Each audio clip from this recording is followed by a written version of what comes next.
ഒരു അറ്റാക്കിന്റെ ബേസിക് സാധനമൊക്കെ സപ്പോർട്ടാണ്. അത് ആർക്കും അറിയത്തില്ല. പലപ്പോഴും നമ്മൾ വിചാരിച്ച ഇൻഡിവിജ്വൽ സാധനമാണ്. സപ്പോർട്ടില്ലാതെ ഒരു പ്ലെയറിനും ജന്മത്തിൽ കളിക്കാൻ പറ്റത്തില്ല. സപ്പോർട്ട് ഉണ്ടെങ്കിൽ മാത്രമേ പ്ലെയേഴ്സിന് സ്കോർ. അറ്റാക്കിന്റെ പ്രിൻസിപ്പലിൽ ആദ്യത്തെ സാധനം സപ്പോർട്ടാണ്.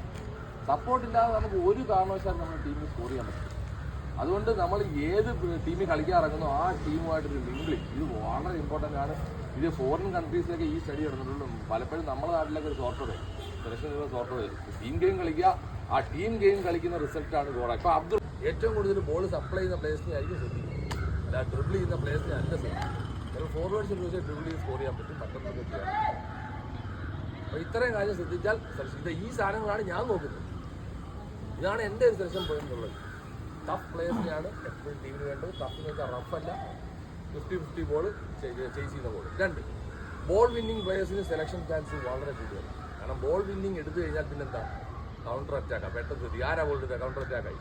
മറിച്ച് നിങ്ങൾ പാസ് കിട്ടി അടിക്കുന്നതിനെ കഴിഞ്ഞാൽ ബോൾ വിൻ ചെയ്യുന്ന പ്ലേയേഴ്സിനായിരിക്കും എപ്പോഴും നോക്കുന്നത്.